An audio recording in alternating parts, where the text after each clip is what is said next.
Lisa's heart stopped. The sound of splashing outside made her stomach twist. She rushed to the window, and there they were. Again. Strangers. In her pool. At first, she thought it was a mistake, maybe just once. But the footprints, the trash, the late-night laughter, it kept happening. Each time, they got bolder. Then one night, she saw something. Something that changed everything. That was the moment Lisa decided. They were going to regret it. Before we continue the story, let us know. Where are you watching from? Lisa had always been a private person. She worked hard to build a peaceful life, and her backyard was her escape. The pool was supposed to be a place where she could relax, away from the stress of daily life. But now, it felt like a violation. Strangers were treating her home like a public park, and she had no idea who they were. At first, she tried to brush it off. Maybe it was a one-time thing. Maybe some kids were just messing around and would move on. But then it happened again, and again. It started small, a few wet footprints, wrappers left behind. Then things got worse. One morning, she stepped outside to find her pool filled with beer cans, cigarette butts, and even someone's torn t-shirt floating on the water. That was the moment she realized. This was not random. Whoever was doing this felt comfortable enough to keep coming back. Lisa lived in a quiet, suburban neighborhood, the kind where people waved at each other from their driveways and kids rode their bikes in the evening. This wasn't supposed to happen here. But now, she felt uneasy in her own home. What if they weren't just kids? What if one night they decided to come inside? The thought made her skin crawl. She refused to be a victim. She had to do something. Lisa had reached her limit. This wasn't just an occasional prank or harmless fun. This was her home. And now she felt like a stranger in it. The next morning, she checked her security cameras, hoping to find a clue. But the grainy, low-quality footage showed only blurry figures moving in the dark. They were careful, avoiding the areas where the motion sensors could catch them clearly. It was as if they knew exactly where her cameras were. That thought sent a shiver down her spine. Who were they? Neighbors? Teenagers from the area? Or was it someone watching her? That night, she couldn't sleep. Every creak in the house, every gust of wind outside felt like a warning. She lay awake in bed, her mind racing with possibilities. What if they tried to come inside? What if this escalated into something worse? She needed to act fast. The next day, Lisa decided to call the police. She explained everything: the late-night intrusions, the mess, the security footage. But the officer on the other end of the line didn't seem too concerned. "Kids get into trouble all the time, ma'am. It's probably just a couple of teenagers having fun," he said casually. "Unless they cause damage or threaten you, there's not much we can do." Lisa gritted her teeth. Fun? Was breaking into someone's private property and making them feel unsafe just a joke to them? "But they keep coming back," she argued. "I don't feel safe in my own home." The officer sighed. "We can send a patrol car around the neighborhood, but unless we catch them in the act, there's not much we can do." Lisa hung up, feeling angrier than before. She was on her own. That same night, the intruders returned, but this time, Lisa was ready. She sat by the window, lights off, phone in her hand, watching the security feed. It was 2 a.m. when she saw them. 3 figures climbing over her fence. Her heart pounded. They moved quietly, as if they had done this 100 times before. One of them stood watch while the others slipped into her pool, laughing like they owned the place. Lisa clenched her fists. They weren't scared. They didn't think they'd get caught. And that was exactly why she had to make them regret it. The next morning, she went to work on her plan. No more waiting. No more hoping they'd stop on their own. Step 1. Motion-activated floodlights. Not just regular lights, blindingly bright ones. If anyone set foot in her backyard, the place would light up like a stadium. Step 2. A hidden alarm. The kind that wasn't just loud but piercing. She set it up near the pool, ensuring that the second they touched the water, a deafening siren would go off. Step 3. The water itself. Lisa did some research and found a special kind of pool dye, one that reacted to human contact. The moment someone jumped in, the water would turn a deep, inky green, staining their skin for days. Now, all she had to do was wait. That night, she stayed up once again, sitting in the darkness, watching. Would they come back? Would her plan work? 2 a.m. Lisa's breath caught in her throat. They were here. 3 figures, same as before. They laughed in hushed whispers, tossing a towel over the fence before climbing over. One of them hesitated. "Dude, what if she put up cameras?" "She didn't do anything last time," another one snorted. "Come on." Lisa's pulse pounded in her ears. They had no idea. The first one reached the edge of the pool and dipped a toe in. Still warm. Then, without hesitation, he jumped in. Beep, beep, beep. The second his body hit the water, the alarm exploded through the night. The floodlights blasted on. The entire backyard was suddenly as bright as day.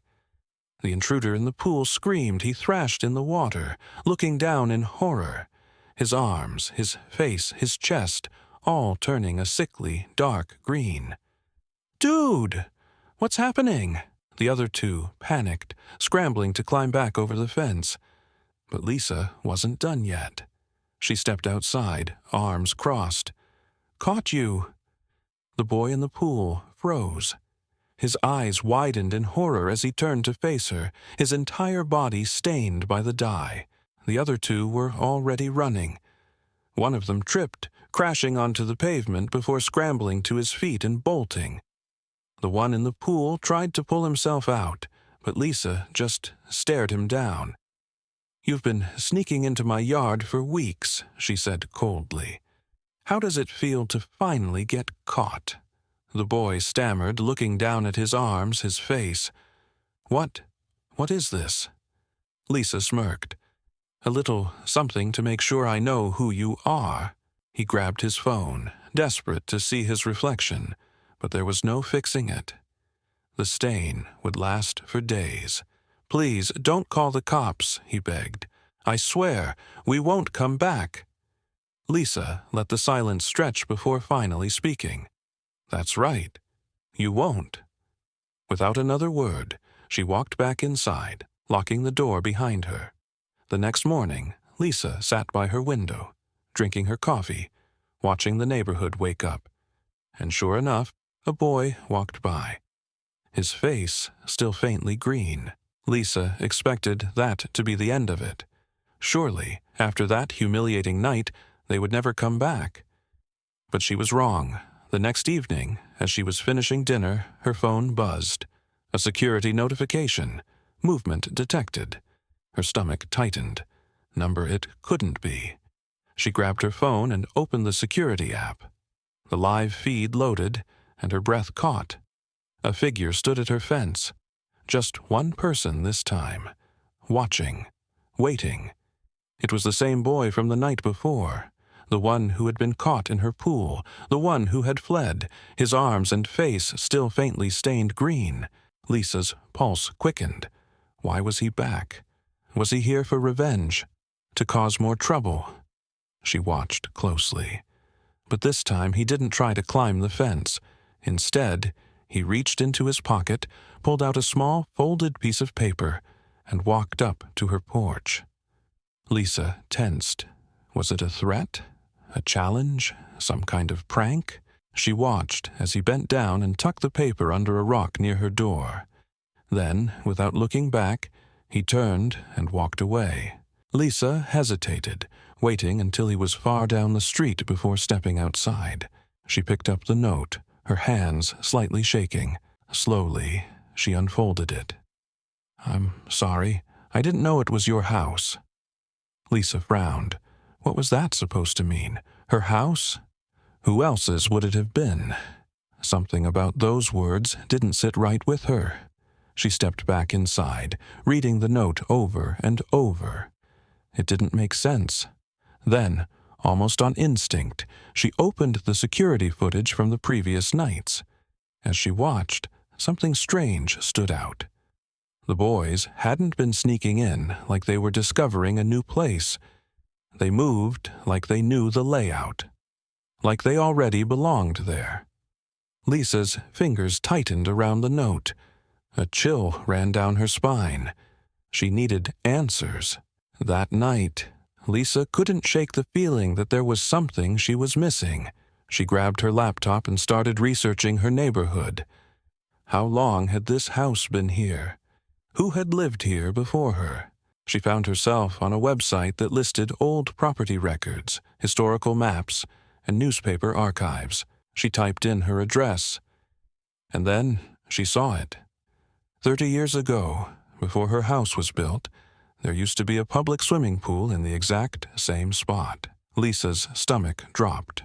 Her backyard, her pool, had once been part of something much bigger. She clicked on an old newspaper article. The headline read, "Community pool shut down. Due to safety violations. Will be filled in for new housing development." The pool had been closed down, drained, and covered up. Then, years later, houses were built right over it. Lisa leaned back in her chair, her heart racing. She scrolled through the article, and something else caught her attention. A photo of a group of kids playing in the old pool. The picture was faded and grainy, but one of the boys looked familiar. She zoomed in, heart pounding. The face in the old newspaper looked like an older version of the boy who had been sneaking into her pool. Lisa's breath hitched. Could it be? Did his father or uncle swim here as a kid? Had his family lived in the neighborhood before the pool was destroyed? Was that why he had written, "I didn't know it was your house," because he thought it was still his? The next morning, Lisa stood outside her house, waiting. She had a feeling he would come back, and she was right. Just as the sun began to set, she saw him walking past her house again. This time, he wasn't sneaking. He was looking at the ground, kicking a stone with his foot. Lisa took a deep breath and stepped forward. "Hey." The boy froze. He looked up at her, guilt flashing in his eyes. His arms were still faintly stained from the pool dye.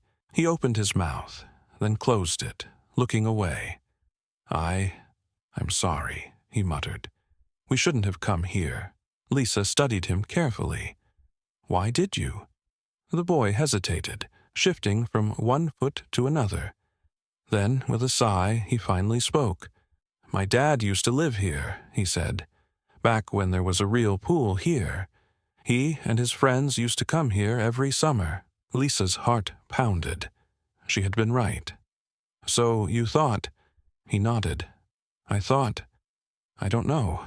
I thought it was just still here, that no one really owned it. We just wanted to have fun, like they did back then." Lisa exhaled slowly. This wasn't about disrespect. It was about something deeper.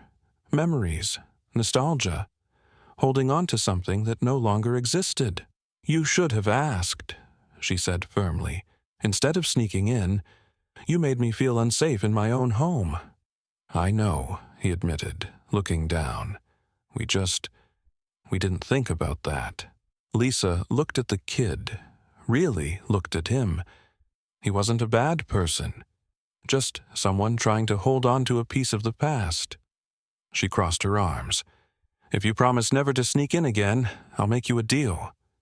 He blinked. "A deal? You and your friends clean up the mess you made. Every piece of trash, every footprint. And then, maybe, just maybe, you can ask if you ever want to come over for a swim." The boy's eyes widened. "Seriously?" "Under one condition," Lisa added. "Only if I say yes. and only if you respect my space." He nodded quickly. "Deal. I swear we won't ever sneak in again." Lisa extended her hand. He hesitated, then shook it. And just like that, the past met the present. Lisa had expected anger, maybe even an argument. But what she didn't expect was understanding. After that conversation, the boy kept his word. The very next day, he and his friends showed up, heads down, arms loaded with garbage bags. They cleaned every inch of her backyard. No complaints, no excuses. Lisa watched from her porch as they worked. The same kids who had once laughed as they snuck into her pool now scrubbed the deck, picked up trash, and even skimmed the water. When they finished, the boy, who Lisa now knew as Jake, walked up to her. "Is that good?" he asked, slightly out of breath. Lisa looked around. Her backyard was spotless. "Yeah," she said, "that's good." For a moment, neither of them spoke. Lisa could see the nerves on his face. He still wasn't sure if she had really forgiven him. Then she sighed. "You know, Jake, your dad should have told you the truth." Jake frowned. "What do you mean?" Lisa crossed her arms. "He let you believe this place was still yours, that no one really owned it. But when the city tore down that pool, it was over. It wasn't yours anymore. It wasn't your dad's either. It became someone else's home. My home." Jake looked down, shifting awkwardly. "I guess I just wanted to feel like I was part of something, like I still had a piece of it." Lisa studied him. He wasn't a bad kid. He had just been living in a story someone else told him. After a long pause, she sighed. "Look, I meant what I said. If you ever want to swim here again, just ask. But you have to respect my space. No more sneaking. No more acting like you own it. Got it?" Jake nodded quickly. "Yeah, I got it. And thanks. You didn't have to do this." Lisa smirked. "You're right. I didn't." For a while, things were peaceful. No more late-night intrusions, no more security alerts. Lisa even started seeing Jake and his friends around the neighborhood. They were different now, no longer avoiding her, no longer laughing behind her back. Then, one evening, just as the sun was setting, Lisa got an unexpected visitor. A man stood at her front door. He looked to be in his 40s, his face lined with age but his eyes familiar. Lisa opened the door cautiously. "Can I help you?" she asked. The man hesitated, then rubbed the back of his neck. "Yeah, my name is Greg. I'm Jake's dad." Lisa blinked. "Jake's dad?" She crossed her arms. "Is there a problem?" Greg shook his head. Jake told me everything. About what you did. About how you handled things. And I figured I should probably say something." Lisa raised an eyebrow. "Like what?" Greg sighed. "Like I'm sorry." Lisa wasn't sure what to say. She had expected excuses, defensiveness, but not this. Greg looked past her towards the backyard. "You're right," he admitted. "I should have told him the truth. I should have let it go a long time ago. But you know what's funny?" Lisa waited.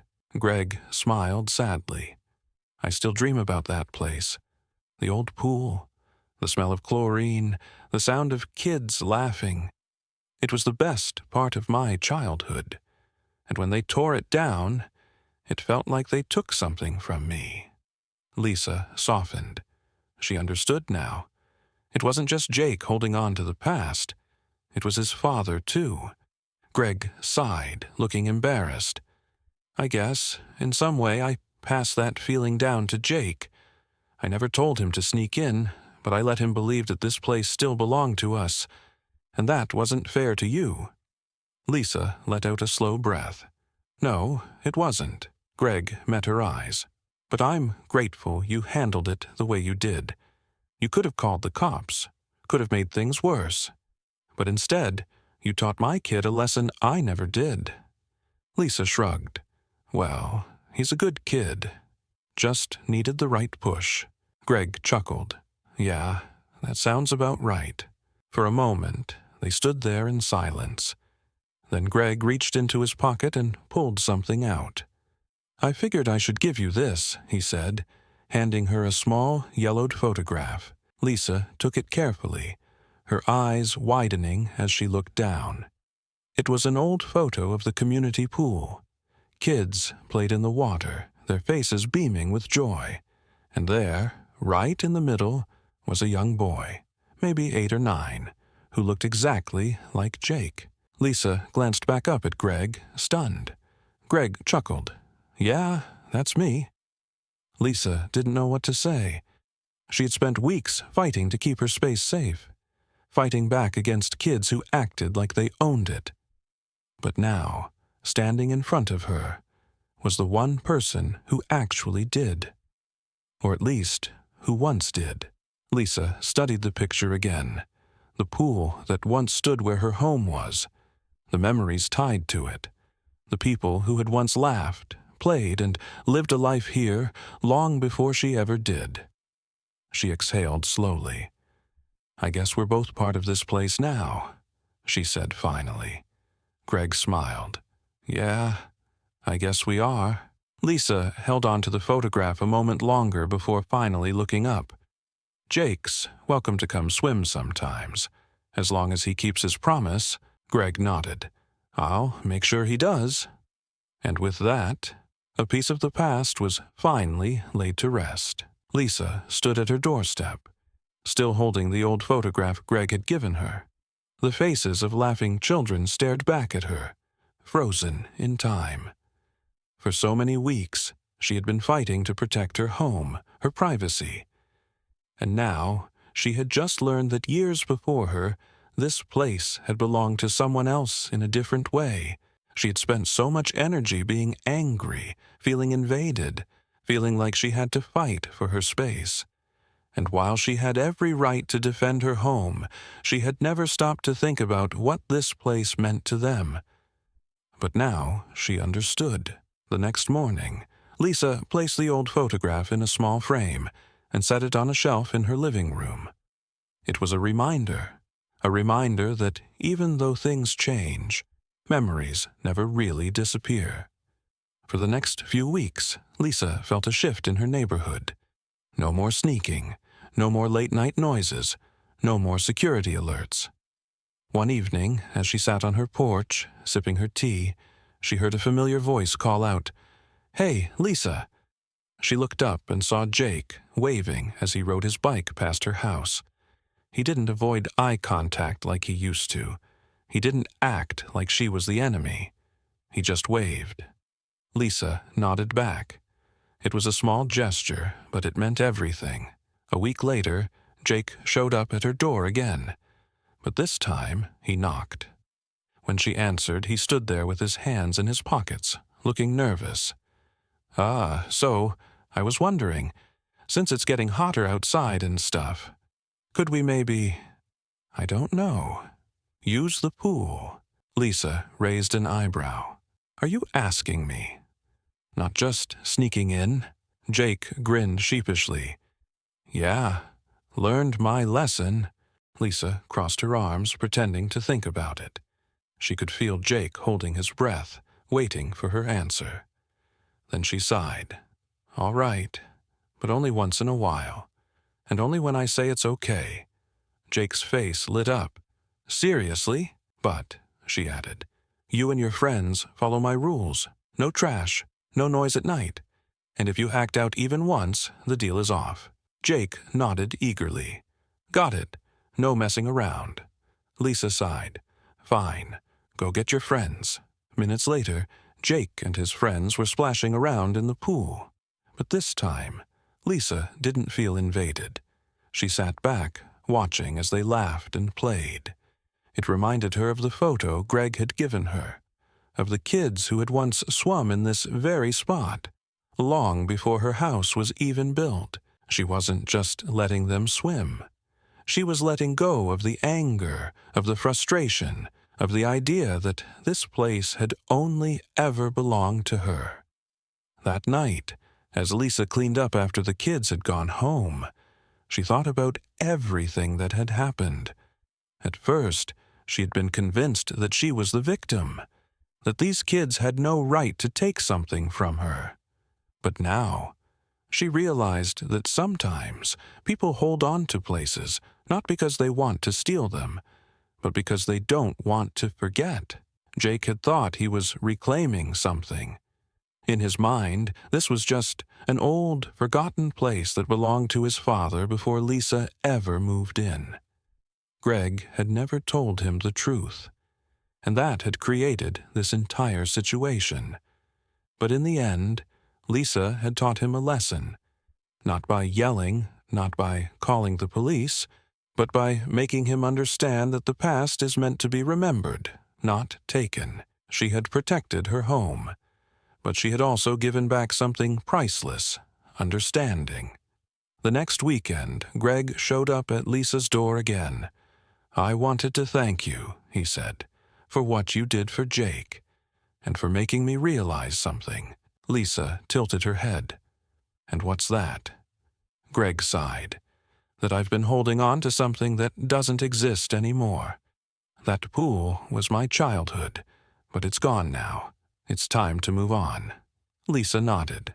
"Yeah, but at least you have the memories." Greg smiled, and a kid who finally learned some respect. They both laughed. That summer, Lisa found herself enjoying her backyard again. There were no uninvited guests, no more fear of hearing footsteps at night. And every once in a while, when she let Jake and his friends use the pool, she didn't feel like she had lost anything.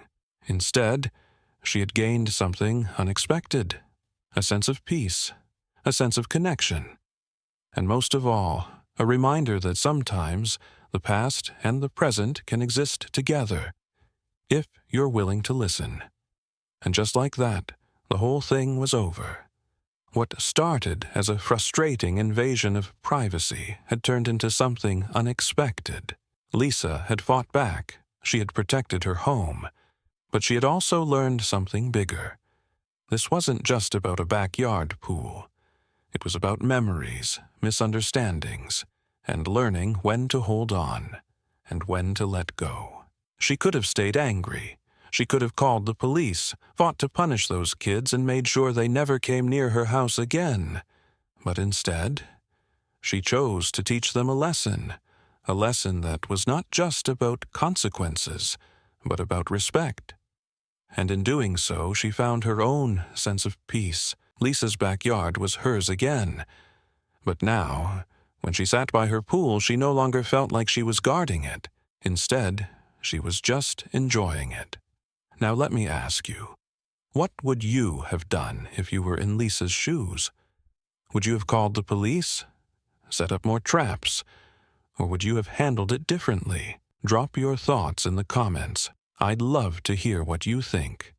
And if you enjoyed this story, make sure to like this video and subscribe for more real-life stories that will keep you on the edge of your seat.